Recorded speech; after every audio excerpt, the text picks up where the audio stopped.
Thutha wa njikanĩrio ya mĩario gatagatĩ ka atongoria thirikari-inĩ na mwena wa mũng'ethanĩro ĩgiĩ kĩrĩa kĩracũngĩrĩirie gũcererwo kũrĩhwo kwa mĩcara ya aruti wĩra thirikari, mũtongoria wa bũrũri Ndagĩtarĩ William Ruto nĩaikĩtie mũhwa wake wĩgiĩ gĩthagathago gĩkĩ agĩkĩra mũkondete kũrarĩ na thĩna wa kĩmbeca bũrũri-inĩ, ũndũ ũrĩa ũracũngĩrĩirie gũcererwo kũrĩhwo kwa mĩcara ĩno no akahinyĩrĩria ũndũ ũyũ nĩũrĩkĩtie gũtangĩkĩrwo.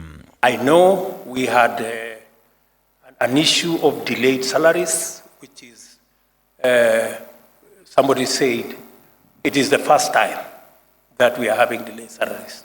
Yes, it is the first time we are having delayed salaries. But it's also the first time we are having such monumental debts. I want to assure the country that that is managed. We have turned the corner.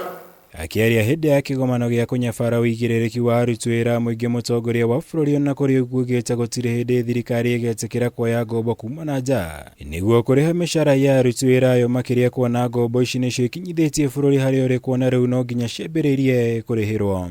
The commitment I made that we are not going to borrow money to spend on recurrent expenditure including salaries. That is the position of the government of Kenya. We will not do that. We will look for our taxes, and I want to commend the Kenya Revenue Authority for what they are doing. They are today at 95% of their commitment. Thank you, Madam Acting Commissioner. Ũndũ ũyũ nĩguo ũracũngĩrĩirie mwa maabitha anene thirikari-inĩ kũhithũria mũbango wa kũrũgamia wĩra amwe a aruti wĩra mũingĩ nĩguo kũnyihanyihia ngarama ya mĩcara ĩrĩa thirikari ĩkoretwo ĩkĩrĩha kuonania igũrũ mũno, ũndũ ũrĩa mwena wa mũng'ethanĩro bũrũri-inĩ wĩhĩtĩte kũregana naguo na njĩra ciothe, makiuga aruti wĩra mũingĩ matirĩ na mahĩtia mekĩte. Don't dare retrench even a single employee in the public sector.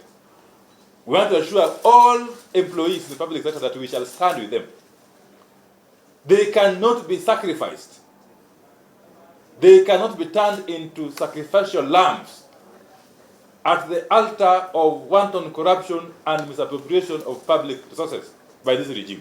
Akĩaria hĩndĩ ya gĩikaro na andĩki a mohoro, mũtongoria wa arĩa anini mbunge-inĩ Opiyo Wandayi akuruhanĩtie thirikari na kwaga mĩbango, akiuga ministry ya KIGINA nĩyagĩrĩire gũtarĩria kũrĩa mbeca ikoretwo igĩthiĩ kuona rũhonge rwa kũngania magoti rugĩte nĩ rũhotete kũngania kĩgĩna kĩrĩa matanyĩte.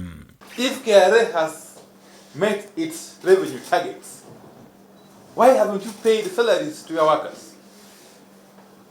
That's the simple question we're asking.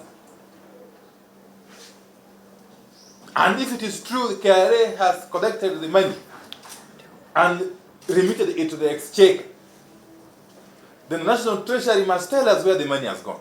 Wandayi augĩte ũitangi nĩguo ũkoretwo wa gĩkĩro kĩa igũrũ thirikari-inĩ ya Kenya Kwanza kuma rĩrĩa yaingĩrire wathani-inĩ, akiuga kũrĩ na mũbango wa thirikari kwambĩrĩria gũcabithia mbeca nĩguo kũihũria mathenya marĩa arĩ na mũndũ ũrĩa augĩte nĩ ũgwati mũnene kũrĩ ũtonga wa bũrũri. We are seriously concerned that should this regime come under political and economic pressure, it will revert to the tricks of the past, which included printing of money. And you all know the ramifications.